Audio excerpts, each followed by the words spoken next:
Hello and welcome to Blank Plate, a podcast for Swifties with an appetite. I'm Sara, and I used to be a little kid with glasses and a twin-size bed.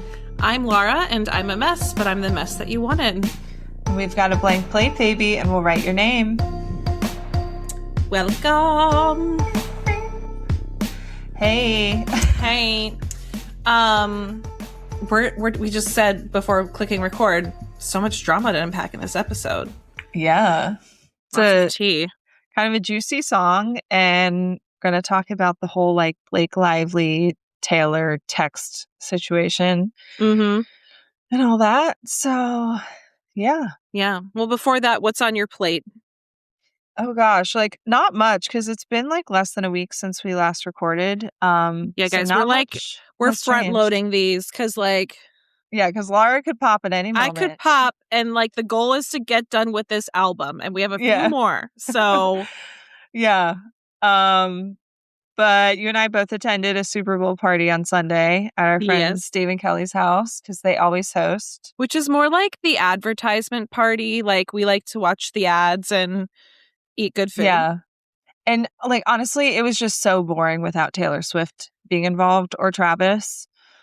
Yeah. I mean, nothing beats 2 years ago Eagles. when he won and Taylor was there. Yeah, no Eagles. I didn't even know who was playing until the day of. I just could know not care less. We don't like the Patriots in my house. So, great. Go Seahawks. Yeah, so glad they won. The other highlight was Charlie Puth singing the national anthem. I did the next day in my class. My whole next day is normally dedicated to the Super Bowl halftime show. Mm-hmm. It's the most watched live musical performance of the year. Mm-hmm. Oftentimes with one of the biggest artists of the year, like this year with Bad Bunny. Yeah. And I got to listen to Charlie Puth's rendition of the Star Spangled Banner 5 times the next day. And I was like, he absolutely crushed it. He did. And I've seen so many TikToks about it. I don't skip a single one. Yeah. I will watch all of them and re-listen to it. Apparently he kind of cried afterwards. He was really taking in the moment and was really emotional about it. The orchestration he did on that thing, he cooked. I mean, he definitely took some notes of Whitney Houston's performance. Mm-hmm. That's what everyone's saying. Yeah. But and Charlie Puth would be the perfect person to explain this. I need the scientific reason. The orchestration he did, that ending does that thing that makes you want to cry. Yeah. It's the end of Defying Gravity. Yeah. It's the same situation, and Charlie Puth would be the perfect person to explain it because he probably knows exactly why. He's a music nerd to the core. So, yeah. He did great. Honestly, I loved all the performances.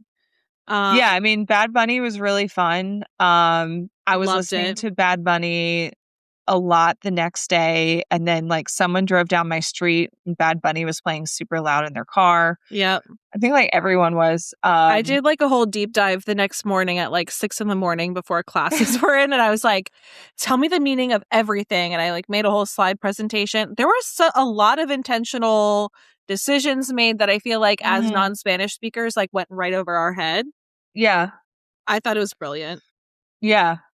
I don't remember if this was part of his performance or not, but from listening to his music, the one thing that stuck in my head, I think his one song, he says, selfie, say cheese. Yeah.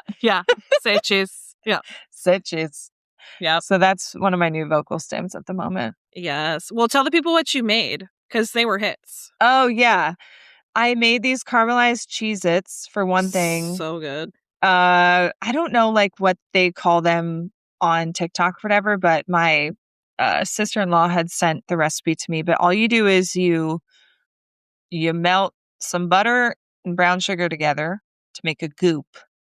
And then you toss that with regular Cheez-Its and you bake it at a low temperature and for an hour and you stir it. So they become these salty, sweet Cheez-Its. And Dave and Kelly's daughters were big fans. Yeah, they're really good. And now I'm worried that they'll never trust a Cheez-It in their life because they'll be like, this is not Cheez-It. This is not the right type of flavor. Yeah. Yeah. And the other thing I made was a Molly Baz recipe. It's a pistachio ricotta swirl cake, I think she called it. Dude, that thing, I packaged up some for Laura to put in her freezer so she could have it when she is no longer diabetic. Listen, I was not on my best behavior at the Super Bowl.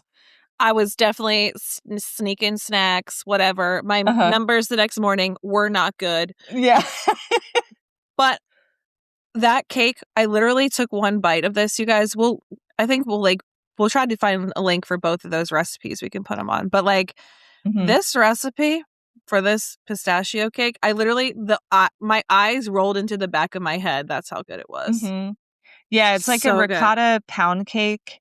And then it has this pistachio cream that you dollop on top and swirl it through. And her recipe has, it's a recipe to make the pistachio cream from scratch, which I guess is pretty easy, as long as you have a food processor. But I had in my pantry a jar of pre-made pistachio cream that I had been like waiting to use. Yum. So I'm glad I finally did because it was amazing. We have like we have a couple Italian markets nearby here. So I'm going to check if they carry that to like stock up again. Good. Yeah. I will say Molly Baz's recipe is behind a paywall.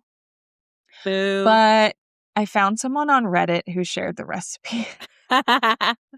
So we can link to both of those. Support independent creators, but also I needed to make this cake. So yeah. Understood. Yeah. Yeah. I forget how I found out about it in the first place, but I had emailed it to myself like months ago. Dude, it's so good. You guys, you got to make it. It was really good. Yeah. I do have a chunk in my freezer as well for Josh because he was not currently eating sweets. But when I pull that out of the freezer, I will be eating half of that. Absolutely. It's a big piece. It's like what I gave you. So yeah. Looking forward to that. Yeah, I feel like what's on my plate is that same like Super Bowl party was super fun. But also I got put on meds, meaning I'm on metformin because my overnight fasting numbers on this gestational diabetes journey is out of my control. So the doctor I met with yesterday was like amazing. Loved her. My like practice like constantly is just rotating different midwives and doctors just because like you don't know who's on call the night that you show up to give birth. So it's nice to like kind of know a little bit of everyone. But I love this lady. And she basically was like, your numbers are fabulous during the day. She said, you are A+ student. And I was like, as a summa cum laude graduate, I appreciate that. Yeah. And she said, and I said, but this overnight number is killing me. She said, honey, that's not in your control. So, okay. She said, you're having some insulin resistance that you can't do through diet. So that's why we're putting you on this thing. So anyway, I'm on metformin on a very, very small dose. It does make me gassy, unfortunately. Well, doesn't pregnancy do that anyway? So you can just blame it on that. I haven't been super and I would really burpy for a long time. Okay. But yeah, like that. So yeah, that's the side effect. But Great.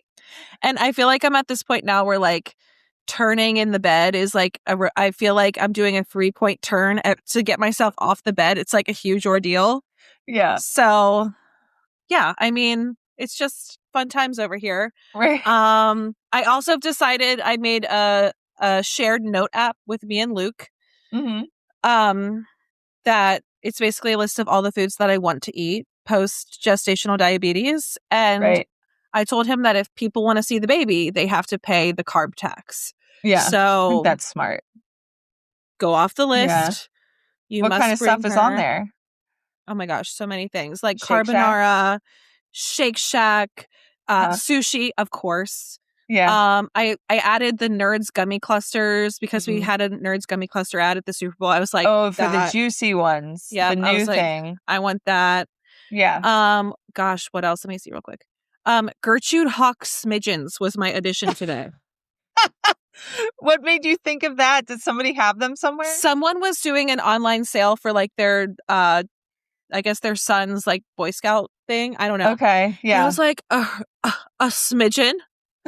Get out of my face. Like I had a couple things like boxes of smidgens at Christmas time this year. So good. They were good. Yeah. They were very Dr. good. Pepper on ice. Grandma pizza. Mm, Also just like crab rangoon. Like, yeah. anyway, so Nice. yeah, we'll see. A lot of people are like, "Oh, I can't wait to snap back." Not me, honey. No. Not for the first few weeks. That's All like right. me this year with January. I was like, January, I'm going to eat Yeah. whatever I want Yeah. because this is how I grieve. Yep. Also like, I think like before I started trying to like really watch my sweets more consistently, I was like, I'm not like an emotional eater.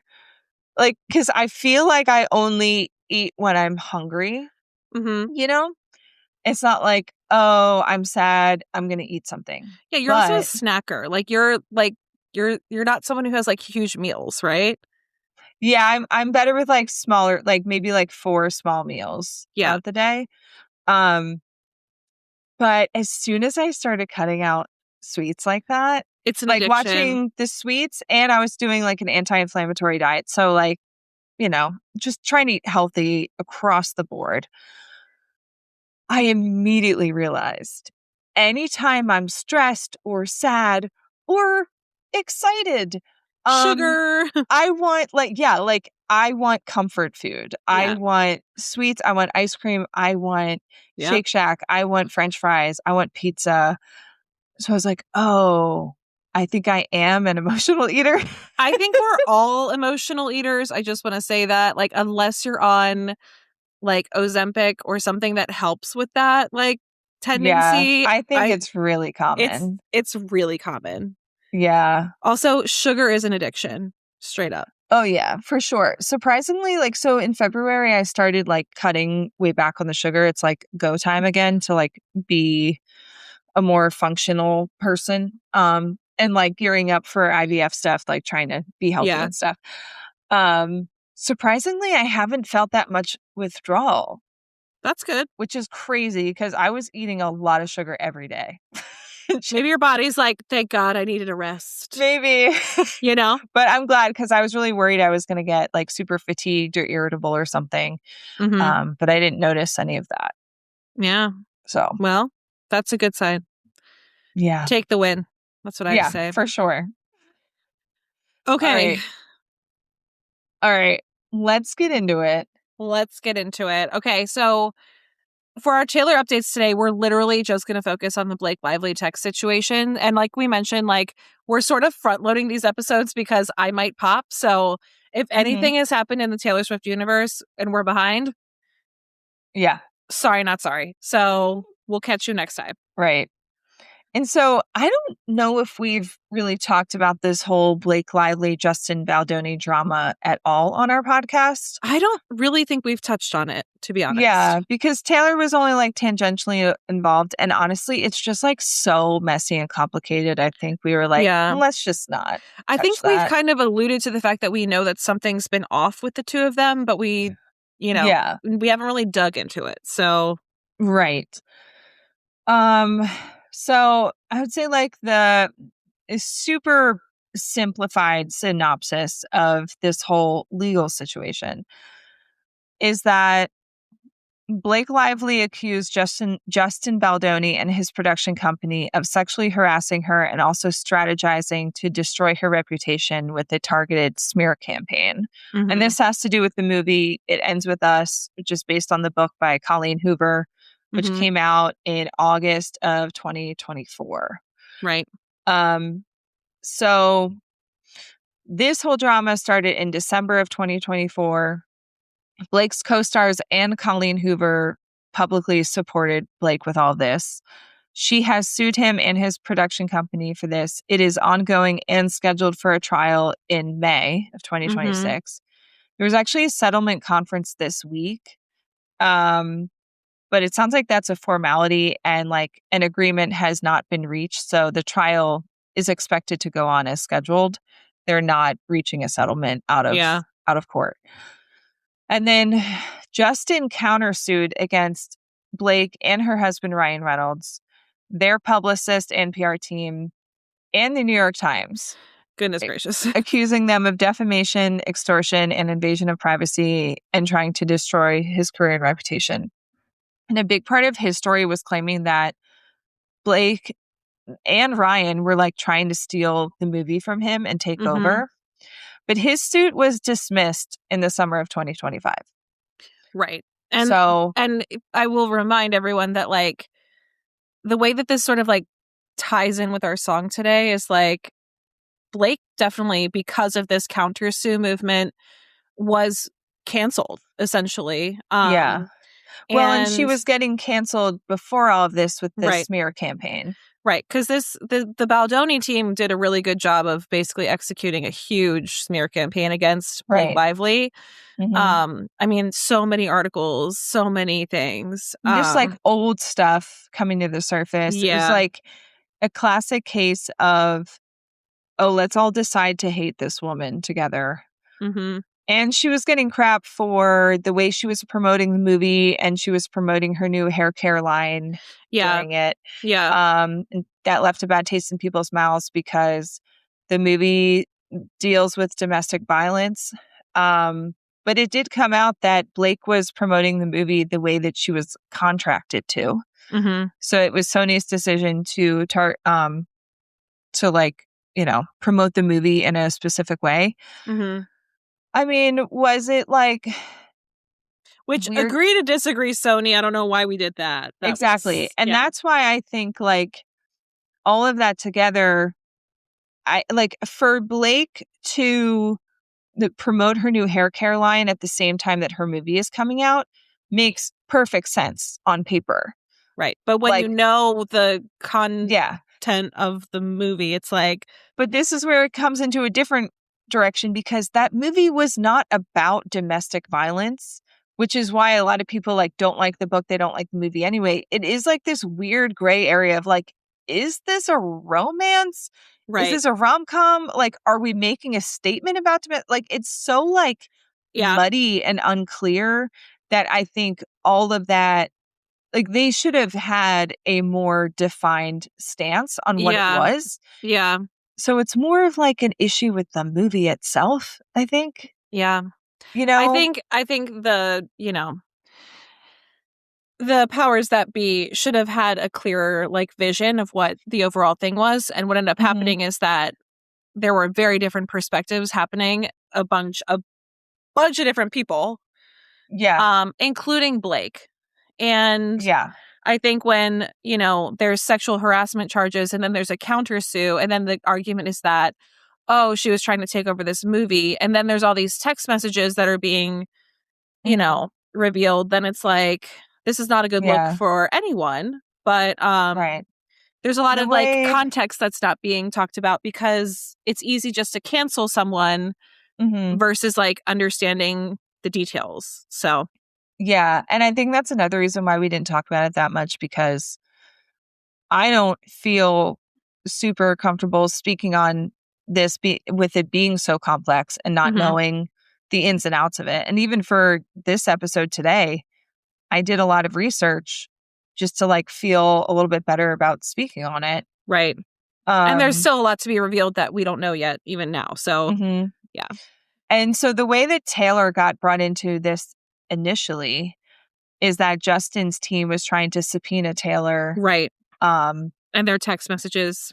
Yeah, to like reveal their text messages and stuff, because, you know, there was at least one meeting with Justin and Blake at Blake's house, and Taylor was there. And, you know, there were texts from Blake to Justin, like describing Taylor as one of her dragons and stuff like that. Yeah. So it was just getting messy. And then this all blew up a couple weeks ago because some actual text messages between Blake and Taylor were officially released. And then that brought up all these other things. Yep. Okay. So some key text messages from 2023. And this is April of 2023. Yeah. The text messages were partially unsealed on Tuesday, January 20th, as part of the actress's ongoing legal dispute with Justin Baldoni. So it must be part of Blake's suit. Okay. I think these were probably released more of proof of Blake's innocence. Okay. And her side of the story. Okay. Proving, because it does show that she clearly had talked to Taylor about things that Justin had done. Mm-hmm. Because the other important thing to note is that it sounds like Blake never would have sued Justin for sexual harassment had he not done this smear campaign. Right. She dealt with that on set. She Mm-hmm. made an HR complaint. Things were changed. And I think as part of that, she was like, you guys cannot like retaliate against me for this. And then they did by running a targeted smear campaign. So then she was like, oh, no. I'm suing you. and this all came about because there was a New York Times article, "We Can Bury Anyone Inside a Hollywood Smear Campaign." So this was like the bombshell that dropped that showed that all the craziness going on with Blake was orchestrated by Justin Baldoni and his team. And then it was like the next day, it came out that she had like officially filed charges against him. And then that's when he countersues. So I don't think any of this would have happened if he hadn't done the smear campaign. So she's trying to say like, you tried to destroy my reputation because I brought up issues on set about sexual harassment. Right. And inappropriate behavior. Right. So that's what got us here. Yeah. So the text messages that we're going to read, like, it's clear that Blake and Taylor had already discussed not only like pumping up the script, basically to sort of like counter it towards like what Blake's idea of like what the movie should be. Mm-hmm. Because she says, can you tell him you're excited for the movie, that you read the book, but what you're freaking out over is the pages I sent you? What a magnetic scene that is, or whatever descriptives you're comfortable with. I'll send you the scene. You don't have to read, of course. It's a quick read. He's a clown and thinks he's a writer now and got this rewrite, and he told me he appreciates my passion. That's it. So having the greatest living storyteller unknowingly echo to him how much you love what we're doing, giving him credit as if he wrote them with me, will go such a long way. And Taylor responds, I'll do anything for you. But also, so with this text, because like, obviously we're getting all this stuff out of context. Some things are redacted. Right. Like we're not seeing the full conversations. It sounds like Blake did a rewrite. Yeah. Send it to him. And his only response was like, I appreciate your passion. Right. And she's which like, is no. Like, yeah. She said he's a clown and he thinks he's like a writer now. Yeah. So then she's asking Taylor to pump up the scene, but also like give credit to Justin. Like Blake is trying to make it seem like they're doing it as a team, Blake and Justin. And if Taylor can kind of give feedback like, oh, I love what you guys are doing, like Blake is hoping that it might get Justin to kind of come over to her side. Right. Yeah. So So then later, Blake texts Taylor, you were so epically heroic today. I recapped every moment to Ryan. I kept remembering stuff, you making shit up about me and lenses and referring to yourself as my doll, the clown falling for all of it, but also resisting it. You are the world's absolute greatest friend ever. I won the lottery. So obviously Taylor did her magic, but yeah. And then 11 days later, Blake sent a text to Taylor. It said, I've finally gotten to get in the edit alone. No Justin. I'm going to make this movie great. And then in parentheses, she says successful, if it's the last thing I do. And then she asked Taylor to watch the trailer and give her feedback and to show it to Travis as well. Mm-hmm. So I would say, like, of all the texts we got, this seems the most, like, a little bit strange. And more to like Justin's point that Blake was kind of trying to take over. Yeah. Take over. But it sounds like even from her text, even though she's obviously annoyed with Justin and like thinks he's a joke, Blake is trying to save this movie from what I get. And she's trying to save herself by saving this movie because Right. she She's doesn't the want it to star. flop. Yeah, yeah. But also, Blake is a producer. She's a co-producer of this movie. And I was Googling this earlier. Producers technically have final say more than directors. Yeah. So, but Justin was the director and also a producer. Yeah. But I bring that up because Blake had authority on final cuts of the movie, rewriting the script. Like it's not strange for her to do that. I can understand, like, Justin, I think, was the person who acquired the rights for this movie in the first place. He's directing it, he's producing. It's definitely like his project. Mm-hmm. And I'm sure Blake, I think this was the first thing she's ever had producer credits on. And she probably did that partially because she had the pull with her like star power. Like, if I'm going to be in this movie, I also want producer credits. Mm-hmm. But like, she was trying to make sure this movie was successful from what I can see. Maybe, I mean, I don't know how this stuff normally happens in movies, like between producers and directors and stars, you know. Mm-hmm. I don't know how this stuff normally happens. But all this is like one point in Justin's column. But the other thing I have to say about this is it is just so ridiculous to me that Blake's complaint is I was sexually harassed on set, and then there was a targeted smear campaign against me.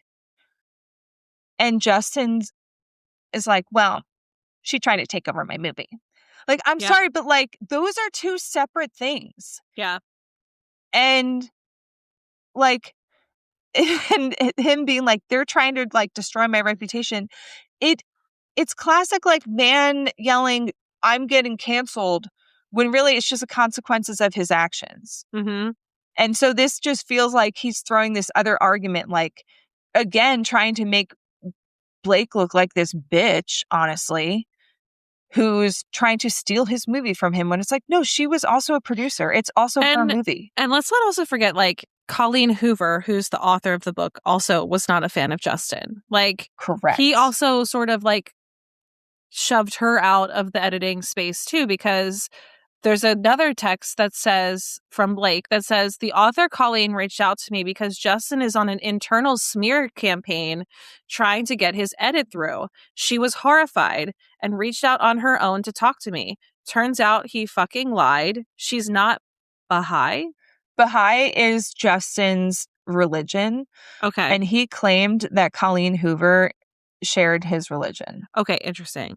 Yeah. Never has been. She's not friends with him at all. She actually hates him. She was his safety net all along. Meanwhile, he shut her out and wouldn't include her in anything and told her she had no voice or value, yet paraded her around in front of the cameras for goodwill and told us all that all of his decisions he got pushback on were her ideas. Yeah. And this is in May 2024. Yeah. So this is before the movie came out. This is before any of this stuff was public. So, like, why would Blake lie about that to Taylor Swift? Also, why would she make that up? Isn't that has further to be true. proof that, if it is true, isn't that further proof that this guy was kind of on an ego trip about this whole writing situation? The author of the book. It's based on her book. Yeah, Crazy. And he's like, the fact that he lied about her, because I remember hearing that Colleen Hoover was the same religion as him and thinking, like, that sounds unlikely. Yeah. To me. Also, like, just another thing, we kind of sensed things were up because, like, at the premieres, nobody was interacting with Justin. Yeah. Like, the whole cast, including Colleen Hoover, the author, were happy to take group pictures, but Justin was nowhere near. Like, Jenny Slate didn't want to be anywhere near him. Like, everybody was on a united front besides Justin. So that's another sort of thing that goes towards Blake too, where I'm like, I'm sorry, there's like a million other people that also don't want to engage with this guy.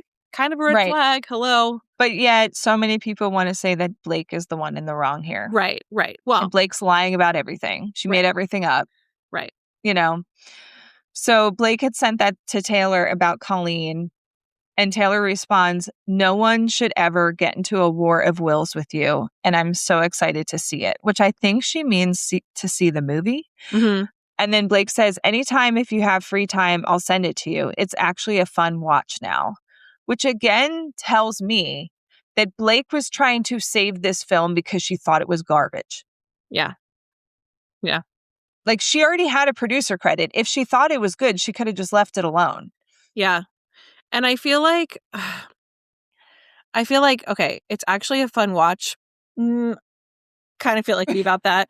Because like the whole perspective that like there's a famous quote, and I'm going to misquote it now, of course, but it's like, put your florals on and go see the movie. Right. Yeah. And like, with your girlfriends. And I was like, ooh, that's like kind of like, just because again, it's like it is a story about like abuse and like, maybe that's not the vibe. Maybe fun isn't the right word, Blake. But like at the same time, this is beyond just like two people's perspectives of things. Like there's obviously other things that are going on behind the scenes, but yeah. Well, and I don't know when Sony made their decisions about how to market the movie. It's possible that if they had marketed this movie in a very different way, I wonder how it would have been received. Because like you can make movies about things that are uncomfortable and make it a good film. So like, sure, yeah. If Blake is like, it's actually a fun watch now, like, hey, I think this is like a good movie. But then when you package it the way it was packaged and you're like, go put on your floors with your girlfriend, that's where it's like, what are we doing here? It's just, it's like, it's already a muddy sort of story. So like, they should have figured out how to lean into it one way or another. But yeah. Anyway, so then we get the text message that like everyone was talking about most recently between Blake and Taylor. Yeah. So Blake sends a text to Taylor and she says, "Hey, checking in. I have no reason to ask, but I don't know. I've been feeling like I should. Is everything okay? I felt like a bad friend lately because I was such a sad sack who only talked about my own shit for months. You were generous not only to be the key person there for me during all of it, but also let me off the hook for being so in it. But I still have a feeling something may not be right. I told Ryan, he said just to ask you, but I felt so stupid and like it sounded needy and awkward for everyone, especially because I can't explain why I have this feeling. And you know I have toxic masculinity, so I can't be needy." Some kind of emoji. Yeah, I think that's like an inside joke between the two of them. But also, I do want to know if everything is good, so I'm asking. I always want the opportunity to be a better friend if there's something I unintentionally did. I know how busy and taxed you are, physically, emotionally, practically, so I don't expect any more from you ever. Just want to make sure all is good. Yeah. Also, I don't know if we said this. These texts are from December of 2024. So, yeah. So it's in like the thick of all of the drama, right? After the movie came out with like the lawsuits and stuff. And so Taylor responded. She said, "No, you're not wrong, but it's also not a big deal. I think I'm just exhausted in every avenue of my life, and in recent months had been feeling a little bit of a shift in the way you talk to me. Yes, there has been a lot of the Justin stuff, but I've been through things like this before, and I know how all-consuming it is. It's more like, and I feel really bad saying anything about this because your texts have been so nice in their intent, but your last few, it's felt like I was reading a mass corporate email sent to 200 employees. You said the word we like 18 times.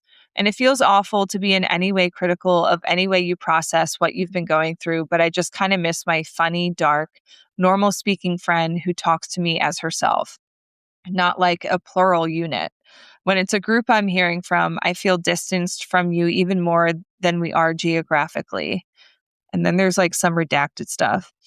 And it continues, "And I know you feel attacked from all sides for ridiculous reasons, so you're feeling like you have to overly explain things or be overly nice or whatever, but it's me. That's just caused a little distance." More redacted stuff. "And you don't need to apologize. Just come back to me, please. Praying hands emoji." Yeah. Yeah. And then Blake replied back with a bunch of stuff, but it included, quote, "The thing that spooked me the most in all of this, though, wasn't the bad guys being bad. It was the good guys, my lifelong friends, allies to women who quietly dipped. And so I'm probably being over the top with my friends who stayed because I've never felt more alone. Yeah. And this is super relevant to today's song. Yeah. And then they have a back and forth that includes Blake texting that she sent Taylor a voice memo, and Taylor responds, "I'm just falling asleep, but I'll listen tomorrow. Love you." So like clearly like they're fine, in that moment.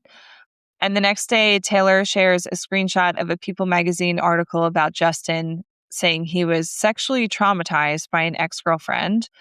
And she writes, "I think this bitch knows something is coming because he's gotten out his tiny violin."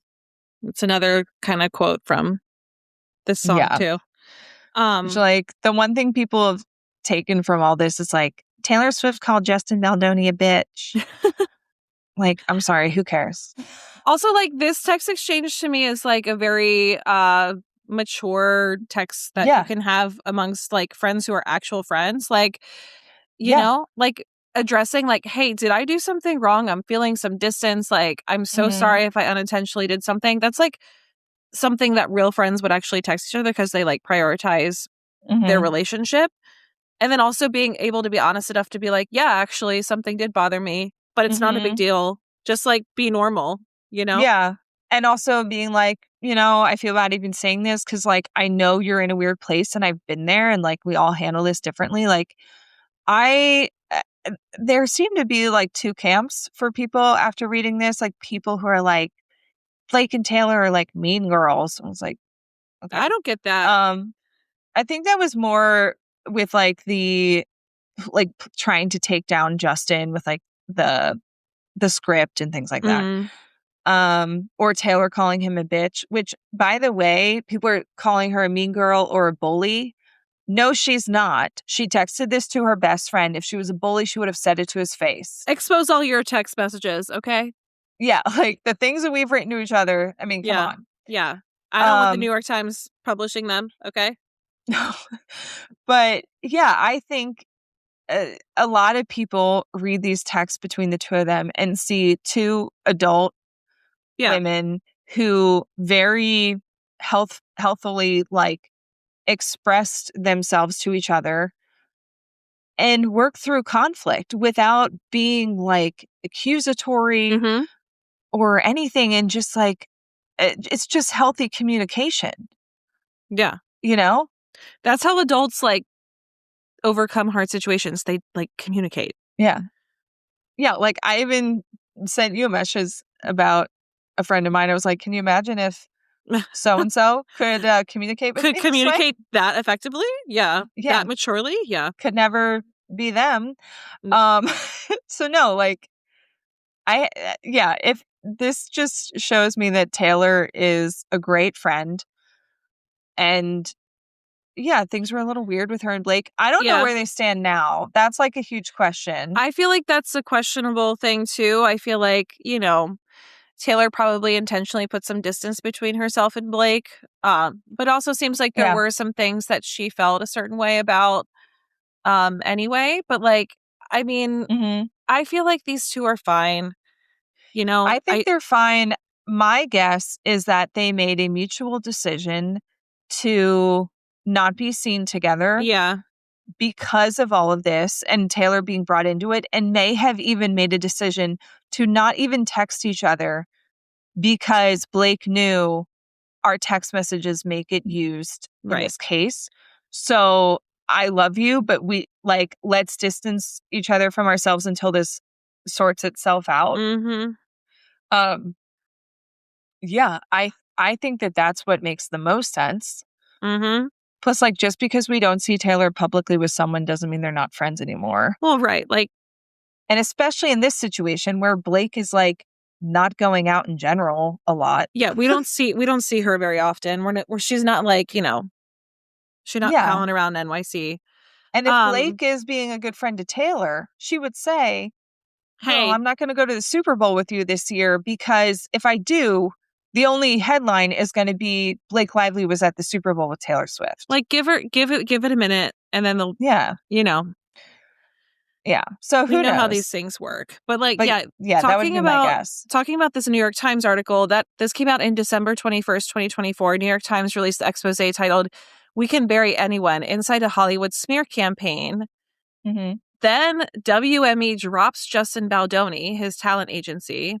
Yeah, like the same day Like that it came out. This was a big deal. Mm-hmm. Taylor texts the article to Blake and said, "You won, you did it. And you fucking helped so many people who won't have to go through this ever again. Never has a cancellation been reversed so fast. You guys don't understand how rare this is. You have proof and to take the perfect steps to bring that truth to life." So, yeah. And Blake responds, "I love you so much. I would not be okay through any of this if it weren't for you." So, yeah, which is also kind of sad because in that moment, it did feel like, oh, Blake has now turned the tables and is like, y'all, I was getting canceled because of yeah, a smear campaign. And then almost immediately it turned back around on her and she got canceled worse than before. yeah, Because, of course, that's what happens to women who like file sexual harassment cases. right.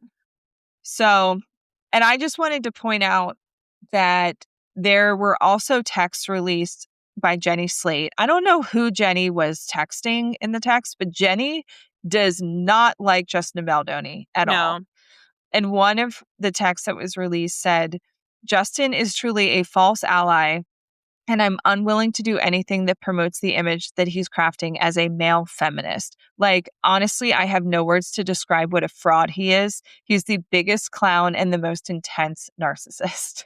period. But also, like, from what I remember, too, it's not just Jenny Slate who were having sexual, Right. like, just like comments, inappropriate interactions with him. I believe the girl It was who multiple played, people on set. yeah, The multiple young people. Lily. Yeah. Hmm. So, like, Even the guy who played the love interest for Blake Lively, aside from Justin, was like, he like shared this article when it came out in yeah, his like Instagram story and was like, read this. yeah. I feel like Taylor is pretty savvy in how she chooses to promote her friend's work. And I think because she knew the amount of drama that was going on behind the scenes was Yeah. why she probably was not sharing Yeah. any of this. Because like I remember thinking at the time, I was like, Taylor has not shared Mm-hmm. that her bestie's movie is coming out, because she was sharing like all the things, Happy Gilmore, Selena Gomez's new album. It's like, interesting Mm-hmm. she's not doing this. We thought it was because they were having issues. Turns out, I Right. bet she knew a lot of the drama that was going down was just like, I don't want to be associated with this. Like, I don't Right. want anything directed towards Mm-hmm. me. Right. Unfortunately, she was looped into it, but Right. Yeah, because her song was featured in the movie. uh-huh. And normally she would promote something like that. Of But I wonder if, course. if Blake was even like, girl, don't Don't promote this movie. do it. Yeah. Seriously. Yeah. So that's kind of like the background for what probably played into like some of this song that we're talking about today. And yeah, just in general, like one of Taylor's best friends being canceled and Yeah. Taylor But got brought also into it and Taylor it's just a mess. understanding how cancellation works and Mhm. her guiding her through cancellation. So, Right. Yeah, like yeah, the fact that Blake said, "I would not be okay through any of this if it weren't for you." right. Yeah. She also was like, you Yeah. have no idea how rare this is. Like, I know how rare it is Yeah. that people will turn around this quickly. So, yeah. Well, and especially now that we have these texts and like Justin's case has been dismissed, like thrown out, people were thinking that Taylor was mad, like, oh, Blake called her a dragon and like Taylor got subpoenaed. She's getting dragged into all this and like they're not friends anymore. I I don't think so. I think they're friends. I think they're fine. I think she is still on Blake's side in all of this and she Yeah. has just stepped back. And do you blame her? Like, No. yeah. Right. Hmm. So Yeah. I bet you when Blake wins her case, Taylor will post something about it. Oh, I definitely think so. Like, it's only a matter of Right. time. Like, once this is Mhm. all like said and done, then it's like, Mhm. then Taylor's going to be like, I Yeah. told you so. Okay. Yeah. Yeah, I'd be curious, like, maybe they are straight phone call friends now. No texting, Yeah. just phone calls. Maybe Until secret this is visits. settled. Yeah. Like, she could be going to Blake's house and we have no idea. Yeah. We don't know. So, yeah, We don't know. I think they're okay. I think they're fine. Especially with this song, because I'm of the belief that this song is heavily inspired by Blake's situation. Yeah. I'm of mixed ideas about it, but I definitely think it's definitely including Blake. So, yeah. Let's get into it. Yeah, let's get into the song itself. Okay. All right, so song, of course, we're talking about Canceled, as we mentioned. Life of a Showgirl, October 3rd, 2025. Written and produced by Taylor Max Martin Shellback. Fountain, quill, or glitter gel pen. Fountain pen. Period. Yeah. Yep. We both agreed on both the sister song and related album. Mm-hmm. So I think clearly sister song is I Did Something Bad. Yeah. Specifically, this lyric comes to mind. They're burning all the witches, even if you aren't one. They got their pitchforks and proof, their receipts and reason. So good. Yeah. One of my favorites. Mm-hmm. And for related album, we agree, Reputation. By far. Yeah. I mean, this is the most Reputation-y song that we've had in a long time. Definitely. Definitely. Like, even the production is similar, which is like, makes me wonder. Do you think she went, I still stand by the fact, I was like, she's with Martin and Shellback, okay? Right. Do you think originally the plan was, we're going to do these Reputation vault tracks? And then she's like, oh, actually, let's make a whole new album. Because I'm sorry, this would be a great segue between the two. Like, yeah. Do you know what I mean? Where she's like, oh, I wrote this song. Like, we could use it as a vault track, I guess. I don't know. Well, I do think that it would make sense for her to have worked on vault tracks with them, unless, I don't know, she never told us if the vault tracks were done. Yeah, that's true. Like, all she said was like, the album's not done. Like, she was like, I've done like 3 songs. Yeah. She didn't say whether or not she had already done the vault track songs. It would make sense that if she was with them, that she would have worked on them. Mm-hmm. However, we do know that she recorded some of them, though, because we got, what was it for Handmaid's Tale? Was there Look What You Made Me Do? Yeah. And Delicate, maybe? Maybe. But she started, but she didn't finish, so. Max Martin was not a part of any of the other re-records. Yeah. So, and this, I feel like this is proof that, like, Taylor and Jack are fine. Like, Taylor and Blake are probably fine. Because it kind of seemed like there might have been beef with her and Max Martin because he had not worked on any of the re-recordings, even though Shellback worked on it a little bit. That's true. Like, Max Martin was just, like, not interested or didn't have the time or whatever. But then, like, clearly they're fine. Right, obviously. They're clearly fine. Right. So if that was their situation, and like she and Jack just haven't worked together in kind of a long time now. Yeah. Because she was doing other things, like, they're probably fine. We just haven't seen them together. I'm assuming they're fine. They better be fine. They better be fine. Yeah. I'll be very upset if they're not okay. Yeah, that's going to be devastating. That would just be wrong. Just wrong. I can't see them having a falling out, but who knows? No. I'm just saying, like, there's definitely, when we talk about Reputation and this song, like, they are so aligned. Like, they're not exactly the same, but, like, I could see it being a vault track of... It's like a very similar persona that she's putting on, that she puts on in a lot of the Reputation tracks. Like, right. I did something bad, or don't blame me even a little bit, or this is why we can't have nice things. Right. It's like, it's just very similar. Simpatico, yeah. Yeah, same energy. Yeah. So for me, like, personal association with the song, there's just like a creepiness factor to this song that I can't vibe with. And it's mostly like the verses. It's like the melody within the verses that I There's a reason why I don't like to sing to it. And I think it's because I don't like singing the verses. And of course, the chorus is good. Like, I love, all the Max Martin Adlibs at the end and stuff like that. But it's just like, there's just like something about this song that like creeps me out. And I don't know what it is. Obviously, love a Taylor Witchy moment. Who this doesn't? Definitely belongs on the Witchy playlist. Yeah, absolutely. Definitely not my top choice though within that genre of her songs. Right. But I feel like this is sort of bread and butter for her. This writing about cancellation and sort of like talking about being the guide through another's cancellation is a new twist on it. But Taylor knows very well about what the world is like when you get canceled. So yeah, we get to hear it again in this one. Yeah. For me, it's in my bottom tier for the album, which is funny because I think it was like my favorite on first listen. Yeah, so I remember that. Ooh, like Reputation-y vibes. Yeah. It's kind of like rock guitar a little bit, Uh-huh. And then it like immediately dropped to like the bottom of the list for me. That happens. It happens. Yeah. Yeah, I think the only two like below it are actually Romantic and The Life of a Showgirl, the title track.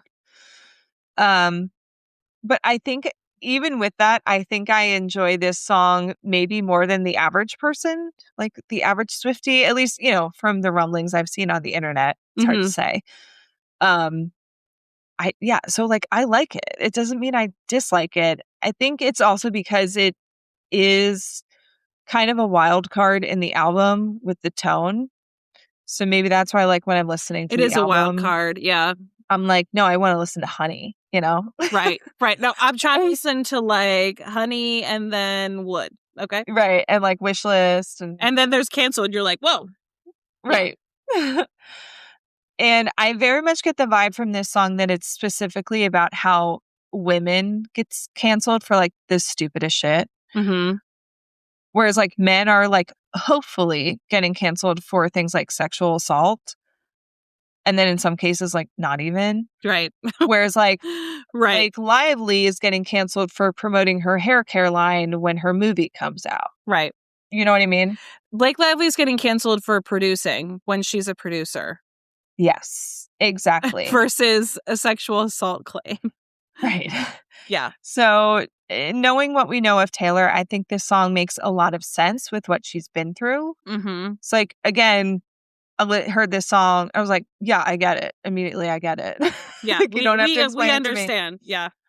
And I also think it's that like cheeky persona, the kind of reputation persona that Taylor puts on. And I think some people are taking it way too literally. Absolutely. The haters. Yeah. So. Definitely. Yeah. Doesn't she even say it's tongue in cheek? Yeah. Okay. So let's get into this for the folklore of the song. Yeah. During her Showgirl movie, this is what she said about Canceled. The song Canceled is a song that's sort of a tongue-in-cheek glimpse at sort of social outrage that everybody goes through now. It's not just like if you're a public figure type, whatever. It's like people gossiping about you in your town, negative comments that you read on your Instagram. You can literally feel canceled by any sort of social backlash that you get. And I've been through a lot of sort of discussion about everything that happens in my life and everything I do and everything I say. And so I tend to like, first of all, anytime people get backlash, I tend to get to be the person they reach out to. So it's very funny because it's just sort of like, yeah, okay, yeah, no, somebody told me that you got in trouble for making that joke. Hey, yeah, it's going to be fine. You're going to be fine. You want to go to lunch? Yeah, it's fine. And I don't know, I kind of wanted to write a song about how you can become wiser for it and how you can become sharper. And you can I definitely judge people a lot less now that I've been kind of under the microscope for so long. I just judge people based on who I know them to be and their actions, not like some sort of general consensus where people are like, step away, they're radioactive. I'm just like, not going to do that. I'm going to do that if somebody proves that they're not a good person. Yeah. So she's saying just because everyone decides to cancel someone like Blake Lively doesn't mean that I'm suddenly going to turn on like my best friend of Right. 15 years. Right. Like, no, I know she's a good person. I don't care what you guys are saying. You don't have the whole story. Right. You don't know everything. Yeah. And like, I don't care if it makes me look bad to like stand next to her or whatever. Like, Right.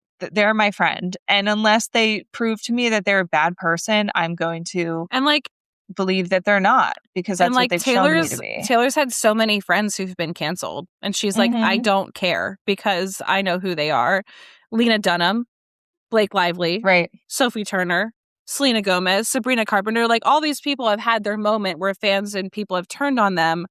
But like she literally says in the song, they stood by me, like they as in plural, as in like there's a lot of theories about who this song could be about. But like more than anything, it's just her declaring loyalty to the people, and especially the women who, even though they've been canceled, they've had her back and she will have theirs. So she's not going to be like discarding people because they're victims of cancel culture. Like, right. She knows better. Yeah. People have also pointed out that she uses the British spelling of canceled, which is news to me because apparently I'm British. Like, this is how I would always spell canceled. Yeah. Like, so double L is interesting. So a lot of people are like, is this about Sophie Turner? Because Sophie Turner's British. And like around this time, Sophie was living in one of Taylor's houses to escape like this huge blow up about her divorce with Joe Jonas, who also did kind of a attempted smear campaign on her, which like side-eye Joe Jonas on that one. Yeah. So it fits the timeline. And also like the lyric, at least you know exactly who your friends are. They're the ones with matching scars. Hits kind of hard because Taylor and Sophie both dated Joe Jonas. They definitely have matching scars. And the situation could be saved, of course, like they announced their divorce amicably, like Sophie and Joe. It seemed like all was good. Like this united front to the press. But then like Joe and his team, I don't know if it was Joe specifically, allegedly, basically made it sound like Sophie Turner was this party girl and she like wasn't a serious mom. And apparently the way that Sophie got caught is like through a Ring camera. So like the lyric, and soon you'll learn the art of never getting caught, is kind of, you know, I don't know. But then of course there's the Blake Lively of it all, you know? So. Yeah. So you were wondering about the timing of all of this. Yeah. And like, I think because I think the cancellation was in like the movie premiere. Right. That is correct. Yeah. Right. But like this would have been written like around the European leg time. Like, but was she what's the timeline here? Like, was she writing it? Like, could she have began the writing it that summer, spilled into the fall? Like, they also appear to be like recording later than that because there's like videos of her wearing like sweaters in like the winter time. So like it absolutely could fit the timeline, I guess. In my mind, it actually makes perfect sense. Right.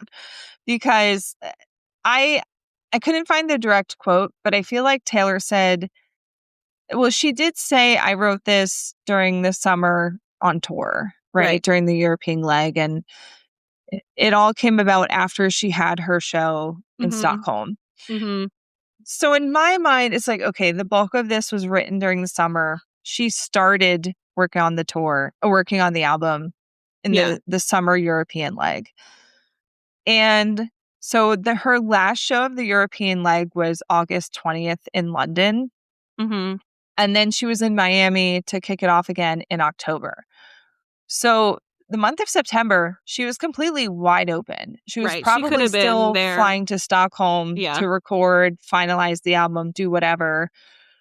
We also saw footage of her with Max Martin and Shellback around what appears to be Christmas time in Sweden. So I'm sure she was working on it like through the fall and into the winter.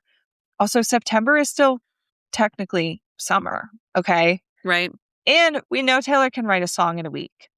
Yeah. So if all this stuff with Blake was happening basically in the month of August, and let's say Canceled was one of the last songs she wrote for the album, She probably wrote it in August or Also- September. Also, now knowing more information about this whole journey with Blake and the whole It Ends With Us like drama, Mhm. like this was not something that like the public was trying to cancel. Like there was also a smear campaign started even before like Yeah. all of this. So it's very possible that she was like top of mind, like talking about her friends who are dealing with like, you know, Well, all of and this. Taylor was aware of everything behind the scenes for Right. like a year and a half before this all became public. Uh-huh. So I would imagine that when this all happened and suddenly Blake is getting canceled, Mm-hmm. Taylor probably took that pretty hard Mm-hmm. and was probably thinking about it a lot and offering a lot of support to Blake behind the Mhm. scenes in August and September and stuff. Yeah. I found like basically a huge summary of like all the ties to Blake Lively from Reddit, and I'll tag the person who did this. But like Okay. one, Gucci. I liked them dripped Mhm. in Gucci. Blake had a campaign deal with Gucci. Yeah. Thorny Flowers.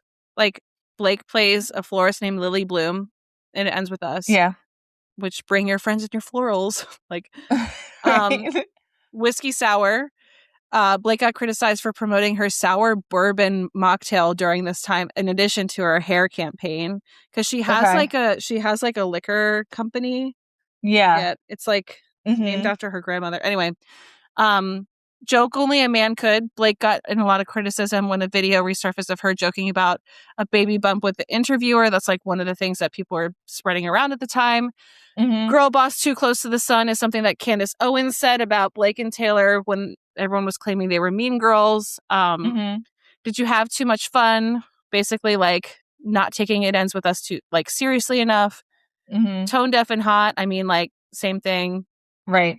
Taking Yeah. someone's man. Apparently, Blake got criticized because Ryan and Scarlett were engaged when they met. I didn't know that, but Scarlett Johansson. yeah, who Oh, knows? I didn't But know about that. there's a lot of things that could tie into Blake. But Mhm. again, I still stand by the fact, and I think you're on the same page, that like I think this song is generally about women in Mhm. Taylor's life, not a specific Yeah. person. But So I in my mind it is heavily inspired by what happened with Blake. in my mind, it probably was the tipping point, Mhm. and she pulls a bunch of different narratives from all different Yeah. people. So Like I don't think she wrote this song because of Sophie Turner. I think she wrote this song because of Blake. yeah, I'm more of the mindset of like it could have been anything, but she's obviously had friends around her that Mhm. yeah. When was the actual Sophie Turner Joe Jonas thing happening? Earlier than that, it was like 2023. Okay. It was like September 2023, but then Mhm. the divorce wasn't finalized until like a year later in Yeah. September 2024. But yeah, so yeah, to me that makes it seem more likely that it was inspired by Blake's situation. But obviously, like Taylor has all these other things in her life that have happened. So yeah, I think it was like the tipping point Mhm. that inspired her to write this song. Yeah. All right, Yeah. let's do it. Okay. Only took us an hour. Here we go.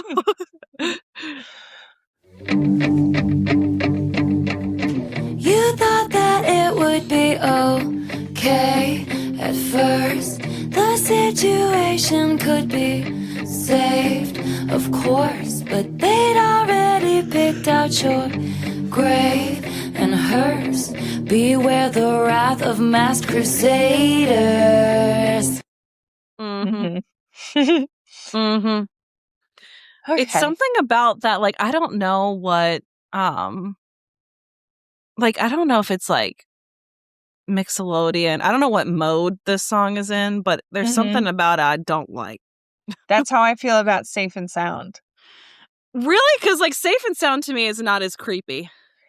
Well, it's like Safe and Sound, well, I guess it kind of creeps me out a little bit, but it like musically gives me the ick. Okay. It This is gives me like a weird feeling. I'm like, I don't like it. there's No. something about this mode that I don't like. And the descending Uh-huh. line, na, na, na, na, na, na, it's like all these like half steps. Mhm. No, don't like it. Yeah, I don't mind it. Plus, I really like the guitar in the background. Yeah. Also, like it is like melodically, like not to be a nerd, but it's like going down in half steps. So like this is like a Easter egg of like you thought everything was going to go fine. But then, like, without you knowing, stuff's going down, you know? But also later she says, like, welcome to my underworld. Right. She's So it's taking like you going down into with like her. Yeah. the cancellation station. Yeah. You know? Yeah. Yeah. All right. You thought that it would be okay at first. This situation could be saved, of course. Yeah. So, you know, like there's a scandal creeping up, right? Yeah. But they'd already picked out your grave and hearse. They meaning like the public. Yeah. Yeah. Like they're already ready to cancel you. They're like waiting for you to make a misstep. Yeah. And it's like you thought it would blow over and not be a big deal. But turns out everyone's already planning to have you buried. They're waiting for that. Yeah. Yeah. And, you know, going back to I did something bad. I can feel the flames on my skin. Yeah. Yeah. Yeah, like you can feel the flames, like you know they're about to burn you at the stake. Yep. And also this one from Mad Woman. And you find something to wrap your noose around. Right. Yeah, like people will look for anything. Yep. To just bring somebody down in this way. Yep. And then beware the wrath of masked crusaders, like reminds me of this line from But Daddy, I Love Him. I don't cater to all these vipers dressed in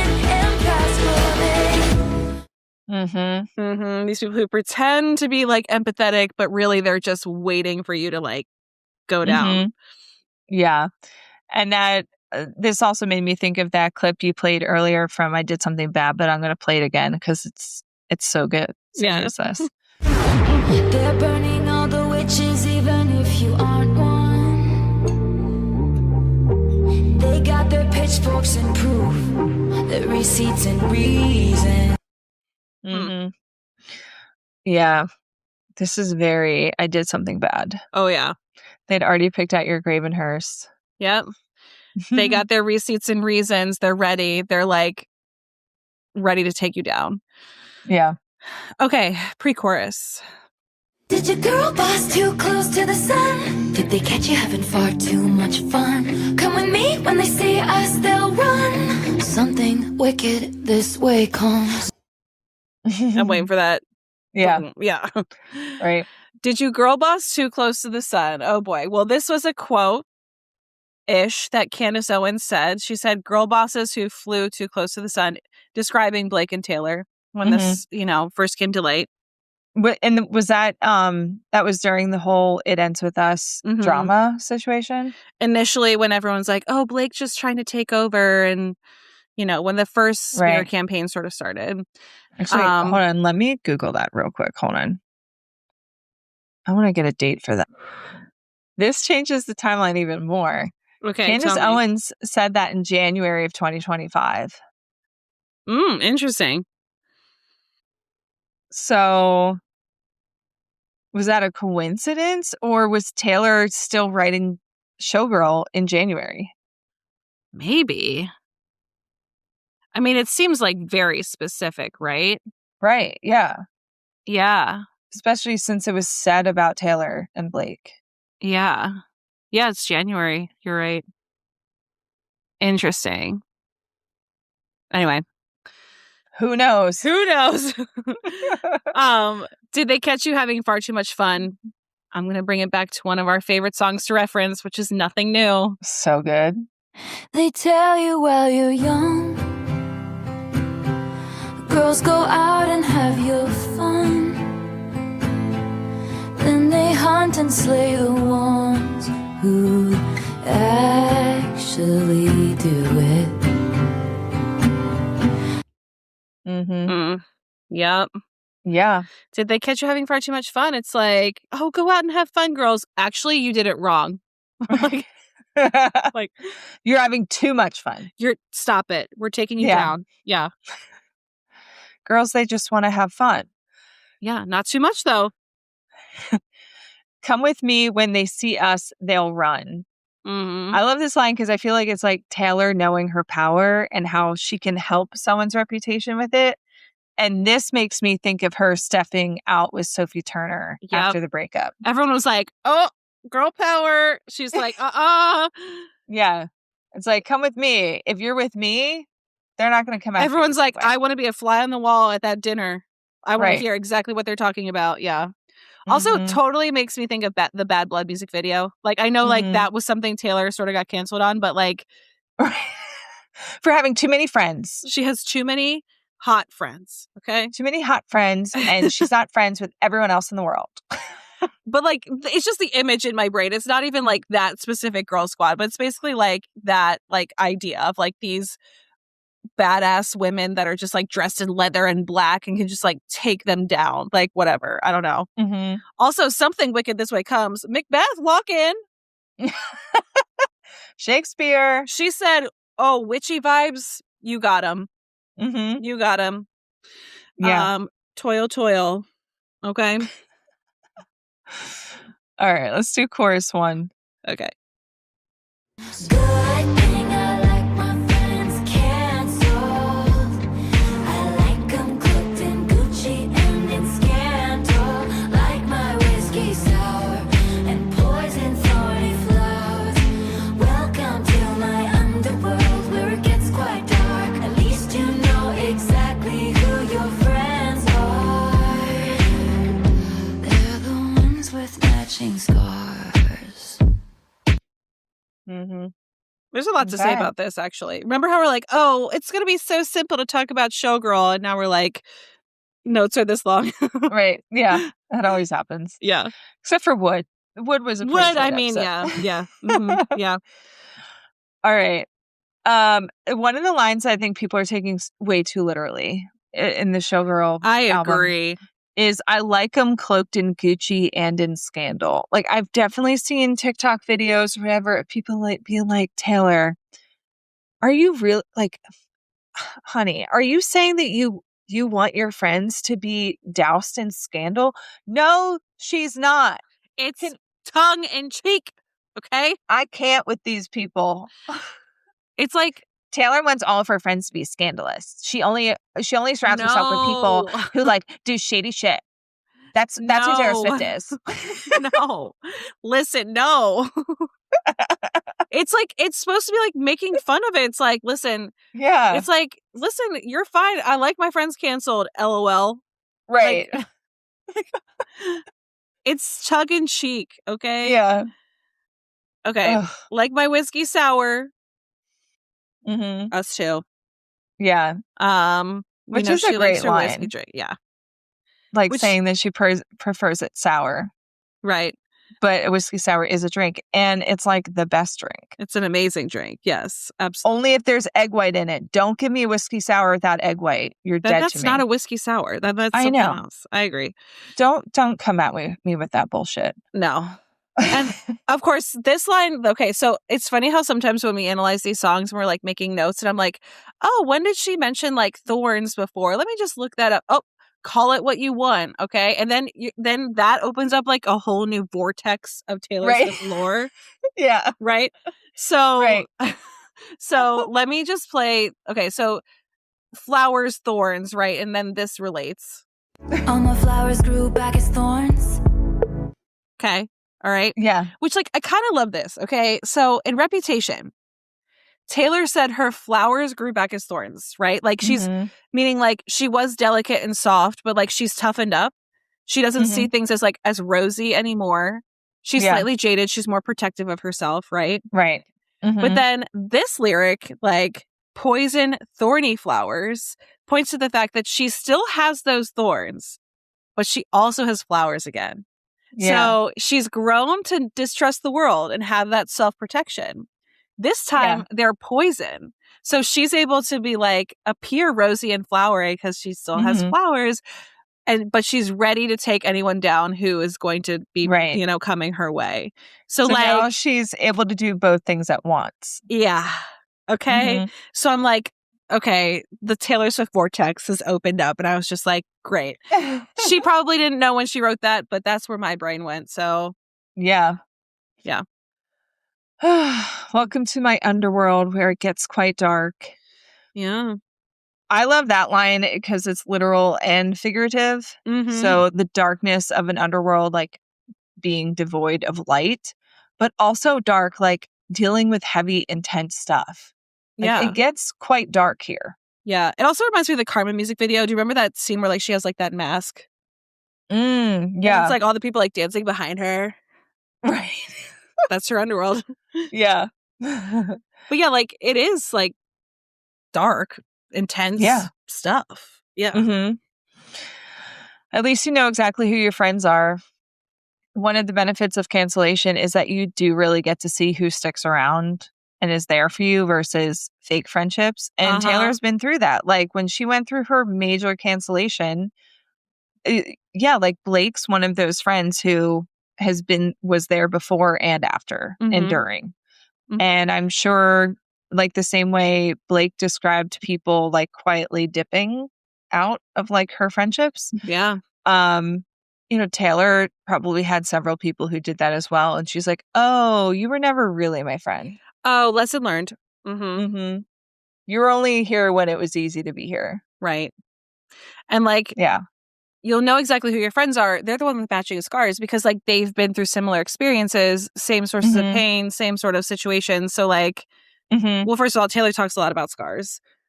She loves a scar. She loves a scar. Okay. Yeah. Harry Potter who?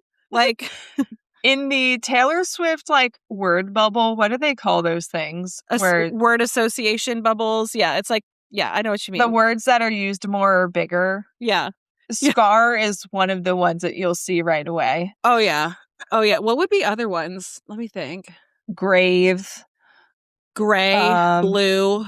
Ghost. Yes. Phantom. Haunted. Oh gosh. There's a lot. There is a lot. Star. Starry. Yeah. Yeah. They're like trigger words for us. We're Midnight. like, oh! Yeah. If I hear that word, I'm like, oh, I'm listening. Okay. Right. Anyway, so should we roll through the scars? Okay, here we go. Yeah, we've got a couple scar references here. Okay.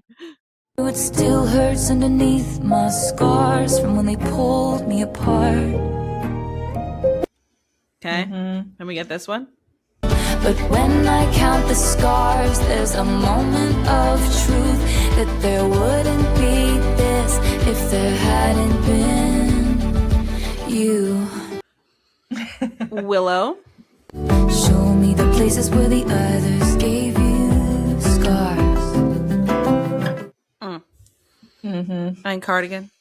You drew stars around my scars, but now I'm bleeding. Everyone's favorite from Cardigan.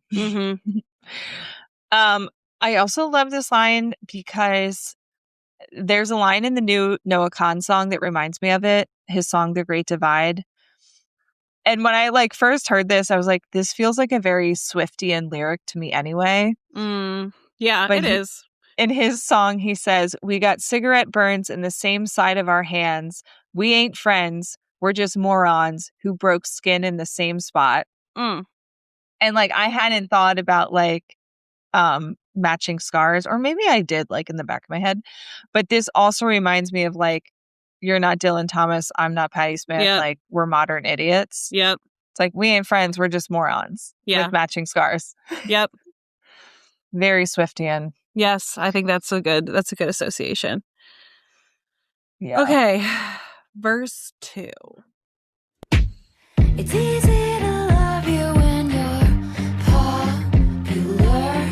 The optics click, everyone prospers. But one single drop, you're off the roster. Tone deaf and hot, let's fucking off her. So the way she sings that off her or whatever, like, don't you just picture like deranged people like being like, let's off her, like in like a horror movie? Yeah, I feel like the beat and like the guitar behind it is just like, it's just thriller hands, right? Yeah, like there's zombies like about to eat her. Yeah, exactly. Or whatever. There's something about these verses that creep me out. Like, it's weird. And I'm sure that was intentional. Yeah, definitely. Yeah. It's easy to love you when you're popular. The optics click. Everyone prospers. Well, when things are good, they're good, baby. All right?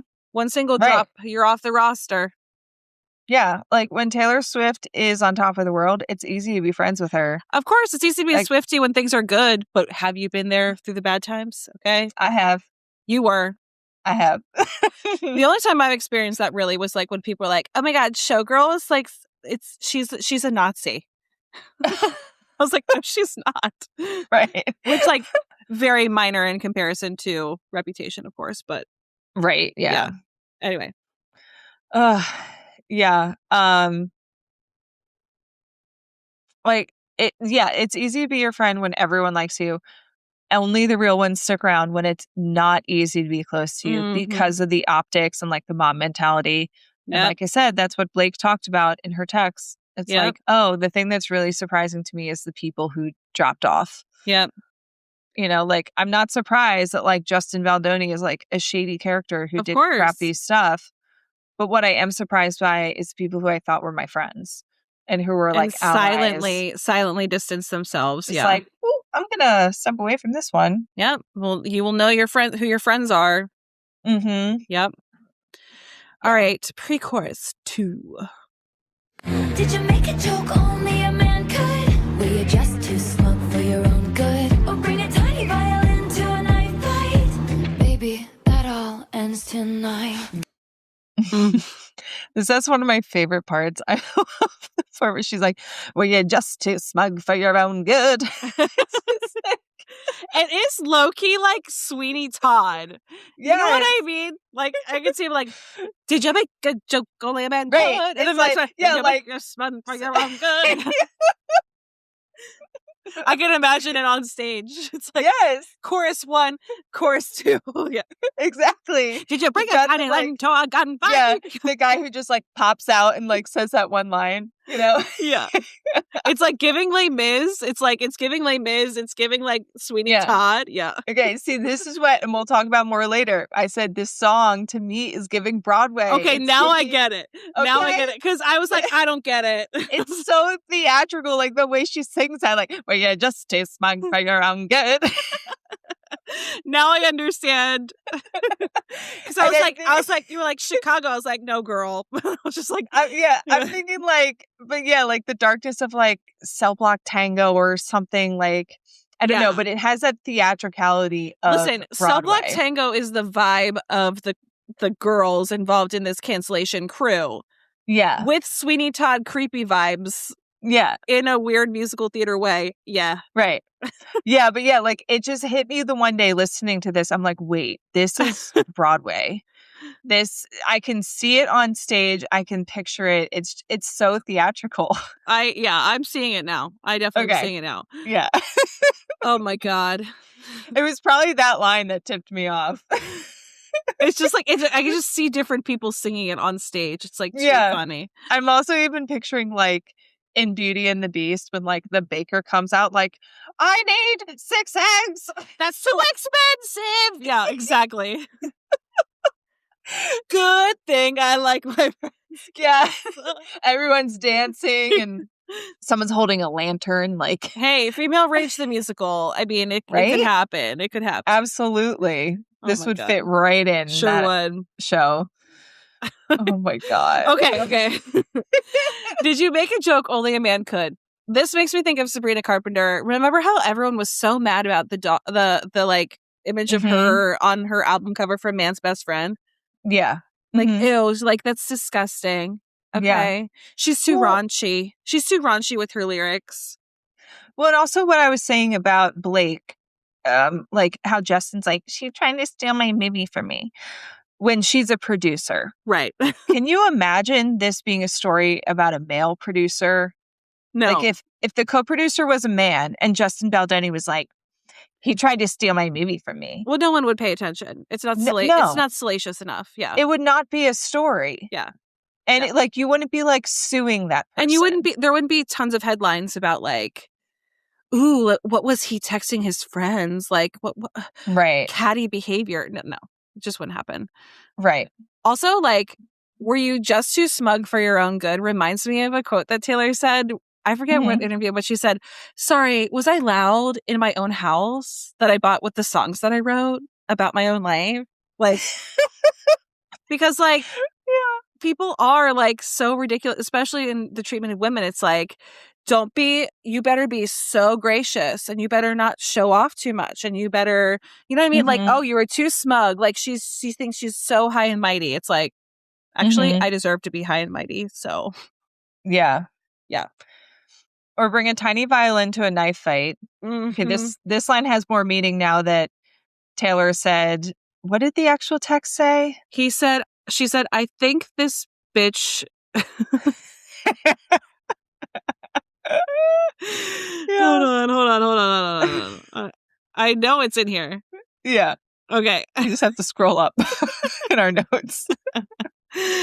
Hold on. Here. I think this bitch knows something is coming because he's gotten out his tiny violin. Yeah, well, did you bring a tiny violin to a gunfight? Is that what it is? A knife fight. Knife fight. Right? Yeah. God, now I got to scroll back down to where we were. Tell you, our show notes are huge. Okay. Tiny violin to a knife fight. Yeah. Okay. Which is obviously a play on, did you bring... Wait. Is it normally a knife to a gunfight? A knife to a gunfight, yeah. Yeah. And then a tiny violin is something that we say about someone who's like complaining, who kind of has no reason to complain themselves. Yeah. But it's like, okay, this is not a real problem. Yeah.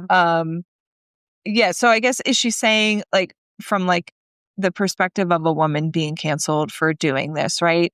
Yeah. Is it a woman saying like, wait, I was like mistreated and everyone's just like, die.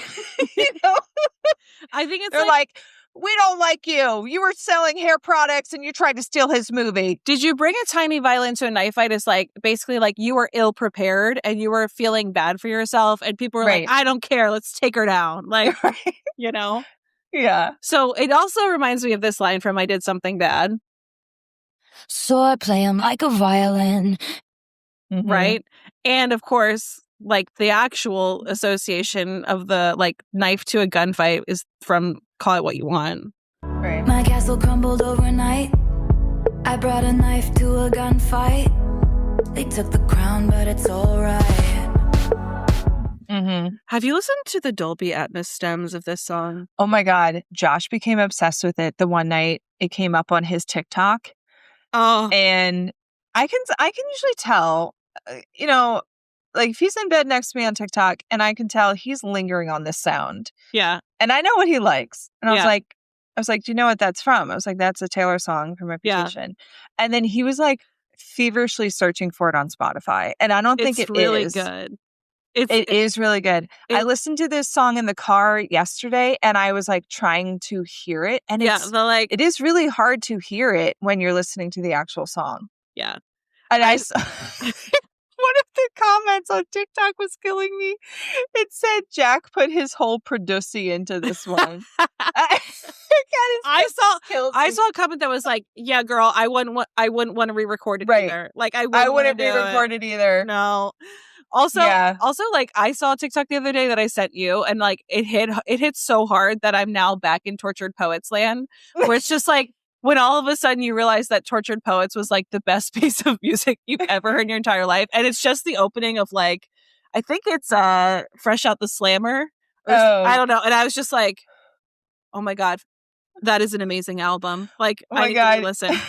You sent me a voice note the other day about Fresh Out the Slammer, and I was almost like, we kind of need to play this voice memo on the podcast. Did you save it?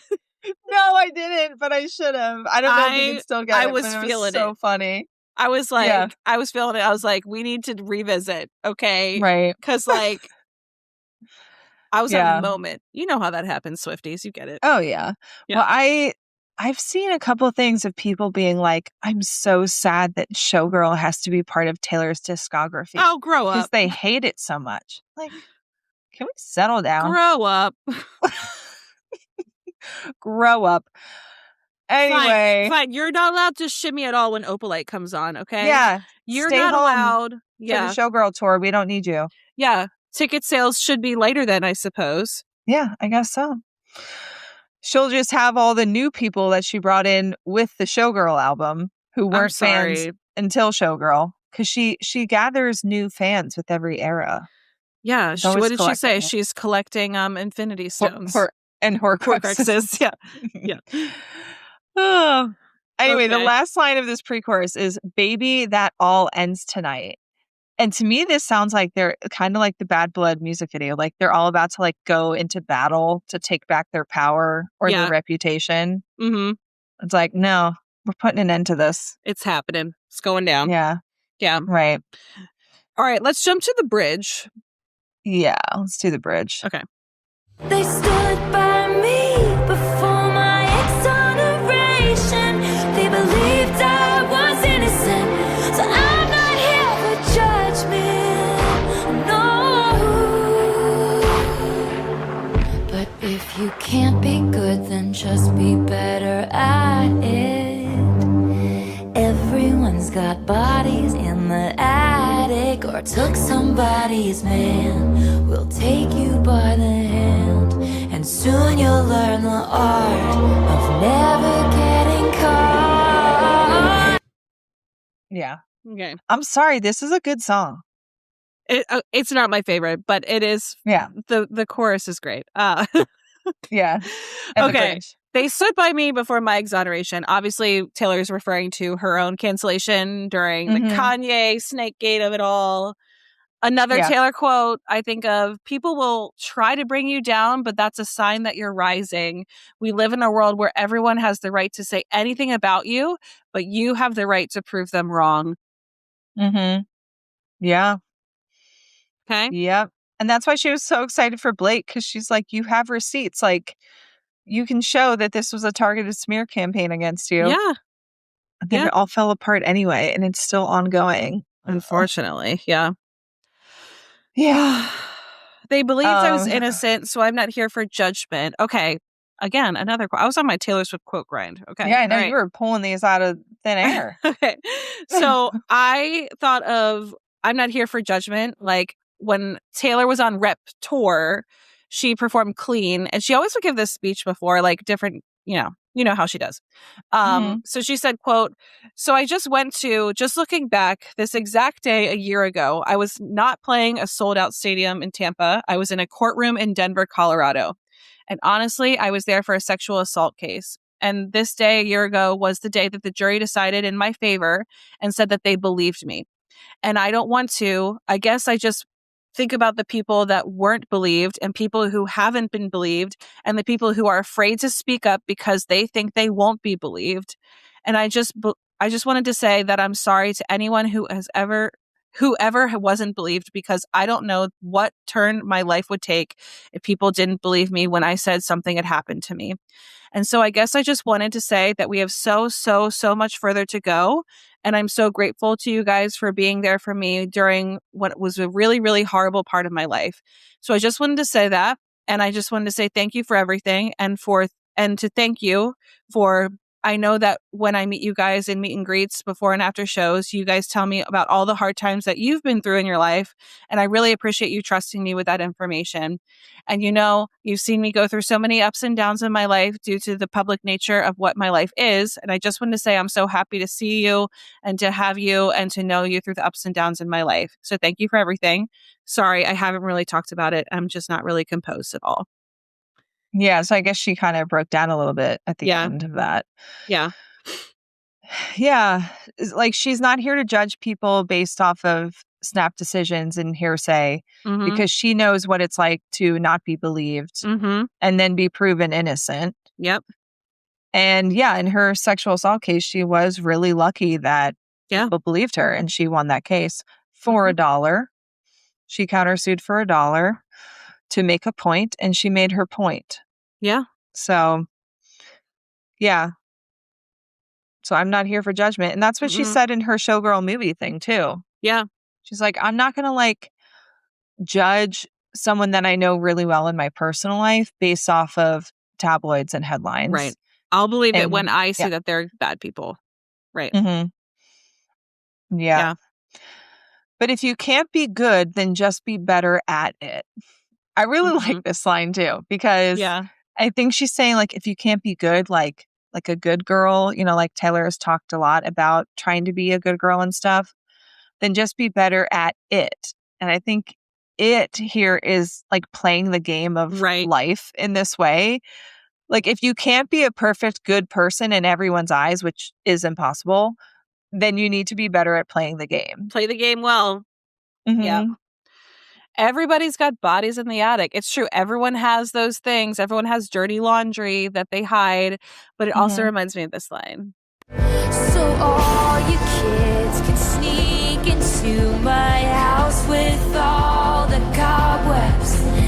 Which, like, I always read that as a metaphor, as like, all you kids can sneak into my house with all the cobwebs, like basically the Lover House, like all of her discography where Mhm. she lays out her and bears her soul and her story and everything. It's like everybody's got Mhm. bodies in the attic, but you are using my experience and my vulnerability as like your tool to like Mhm. sneak around and get information about me and talk about me, whatever. But whatever. Everyone's got bodies in the attic. So Right.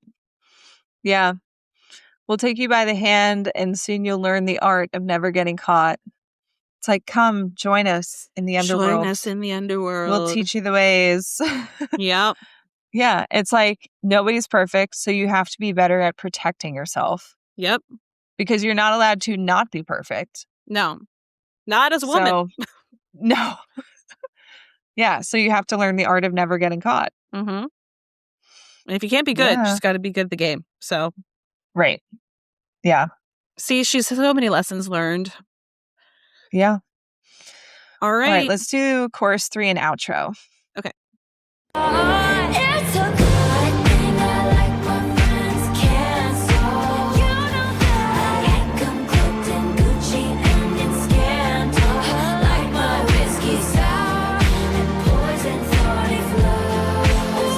Yeah, it's a good thing I like my friends cancel. I salute you if you're much too much to handle. Like my whiskey sour and poison thorny flows. Can't you see my infamy loves company?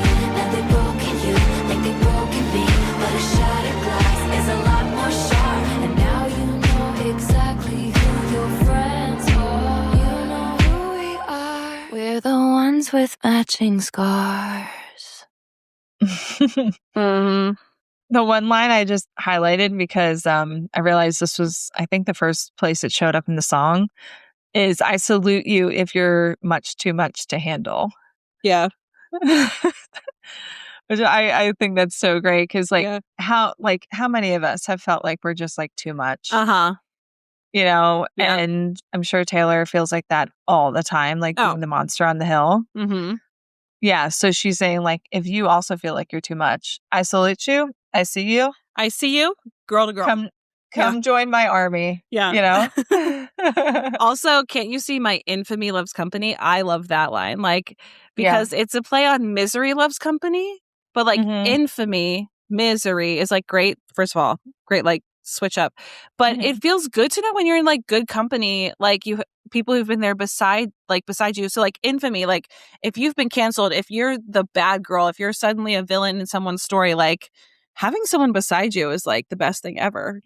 Yeah. You know? Mm-hmm. Now they've broken you like they've broken me. Mm-hmm. Her saying, like, I've been right where you are. Mm-hmm. Okay. I see it.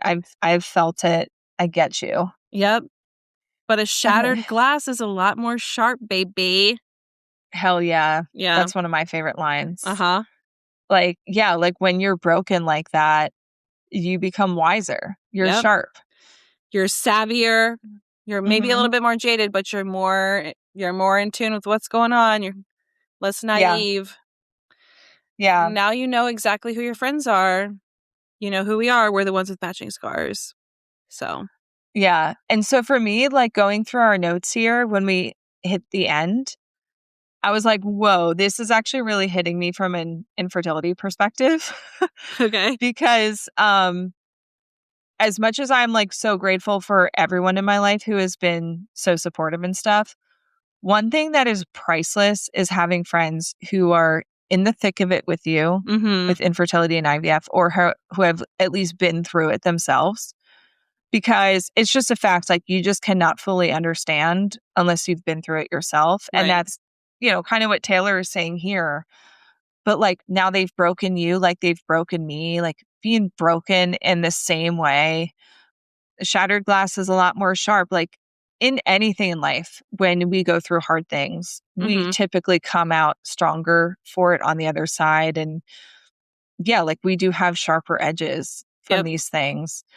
And we have matching scars. And instead of infamy loves company, it's definitely misery loves company. Yeah. Like, please, like, give me someone I can like complain to about like not getting pregnant or like having to go to all these appointments and giving myself shots and all this stuff. So yeah, it just kind of like hit me all of a sudden. I think it was the line, they've broken you like they've broken me. Felt like, it's like, oh yeah, if you've been through this, you get it. If you get it, you get it. Yeah. Yeah. And that's why like this song is specifically about Taylor being canceled and be like, I appreciate friends who have the same perspective as me and have experienced this because we get each other, you know? And that can be said for like almost anything, whether it's infertility or people who are single at the same time, you're in the trenches of dating, you know, whatever it is. It's just, it's always helpful to have people who can relate to your experience. Yeah, definitely. Yeah. All right. Should we talk about the music theory? We talked a little bit about it. Like, there's definitely like creepy factors going on. The bridge, I mean, like, I was making this like this motion because it's like of like boom, stabbing someone. Boom. Yeah. Boom. Like, why is that bridge so creepy? I think it's because it's like it has this sort of like, I don't know, horror movie-esque like but it's like low. Right. And also the intentional use of silence, like it's just like you're like waiting. You're like, what is it? Yeah. What's happening? It's a build. Yeah. A creepy build. A creepy build. Yeah. And yeah, I mentioned the whole Broadway thing, and now you're on board with me. Now you get it. Now I get it. Yep. Yeah, you wrote down it has some rock elements, definitely has that guitar line, that like bass line. But yeah, like to me, there's something about the mode of this song, and I wish I would have taken the time to actually look into it, but this mode creeps me out. Like I can't. I can't. Music is so personal like that. Yeah. Yeah, because like the only reason I have for hating Safe and Sound is like it makes me feel weird in a way I can't explain. Yeah. So yeah, I get it. This one doesn't, I don't feel like that about this song, but I get it. But I'm so excited to see this one performed live as part of a tour. Yeah, that's true. Like giving it the like I did something bad or don't blame me kind of treatment. Like really lean into the theatrics of it, like amp up the guitar and the creepiness and the darkness and the ad-libs and like just go nuts. I feel like it's like a bad bitch anthem a little bit. Yeah. But I also think this one's getting the Reputation treatment right now. And in 5+ years, people will be obsessed with it. We'll see. The way that people have retroactively become obsessed with like all of Reputation. Yeah. That's true. So we shall see. So we'll see. Yeah. We'll see. Yeah. Favorite lyric and rating. I kind of want to change mine to yours. Oh. Wait. Yeah. The first lyric? Yeah. Not the rating. Okay. I was going to say, whoa, I didn't think we made that much of an impact. Okay. No. All right. We can share that first one and then I'll do my other one. Okay.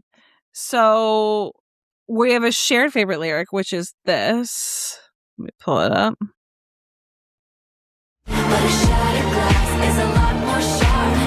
Yeah, love that line. Yeah. And I gave this a 7.1. That's okay. Yeah. What is that? A C minus? Yeah, it's a C. C minus. Yeah. Yeah. Well, I gave it an 8.2. So still not like super high for me. But higher than yours. Yeah. And then my second favorite lyric is this one. Tone deaf and hot, let's fucking off her. Yeah. I think it's so funny. Yeah. And accurate. And dramatic. Yeah. Right. Yeah. It's like, oh, she's tone deaf. Let's kill her. Yeah. Yeah. But like, he sexually assaulted someone. Well, maybe he was having a bad day. I don't know. But Do we isn't he a believe her? feminist? Yeah. Yeah. He was nice to me. Yeah. So, Crazy. This song is a recipe. We also have a shared recipe. So whiskey sour, of course. Yeah, I'm Like, piggybacking on yours because I was like, this is perfect. And also Yeah. I was tired. And I was like, yeah. there was a lot with this one. Yeah. So I found this Sagittarius whiskey sour that made me Which think is of amazing. Taylor. And also it's from a website called Witchcraft Cocktails, which felt very appropriate. Very appropriate. It includes nutmeg, ginger, clove, rosemary, lemon, honey. Feels very like witch's brew ingredients, you know? Does it have an egg white? Great question. I'm pretty sure it does. Yes. Okay, good. Yeah. Good. 1 egg white. Mm-hmm. It's not a whiskey sour with that one. Yeah. In our humble opinion.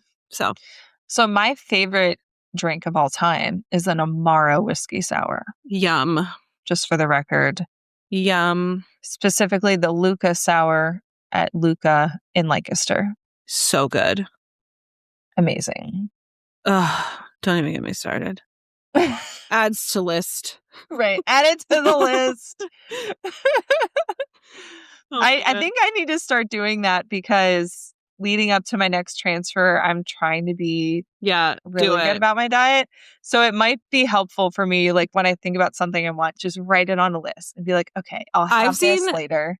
Some women do it as like a TikTok. Like they'll do like everything I've craved in my like first trimester or something like that. And it's like hot honey on celery. And it's just like videos of them being like, you know what I mean? I didn't do that, but I do love the note. And it is something I'll look back on and laugh. So, yeah. Yeah. Oh, you man. should do it. All right. Yeah, I think I will. Wow. Okay. What an episode. That was a lot. I have a feeling our next episode is going to be a lot shorter. Okay. Well, we say that now. Yeah, we say that now. I mean, our next episode's honey, though. So, like, right. You know.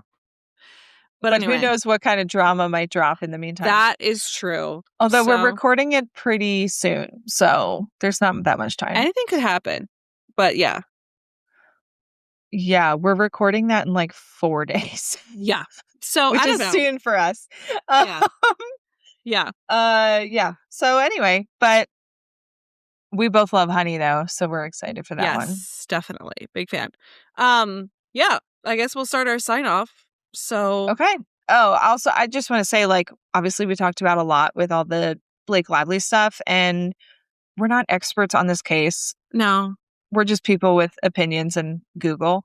So yeah, like take everything we say with a grain of salt. Like, we don't know what's going on, but we're just reacting to what we've seen. Yeah. And time will tell. Time will tell what the deal is. Yeah, I'm sure we're going to get comments, people who are on different opinions, but that's fine. Yeah, I'm curious to see what everyone thinks. Yeah.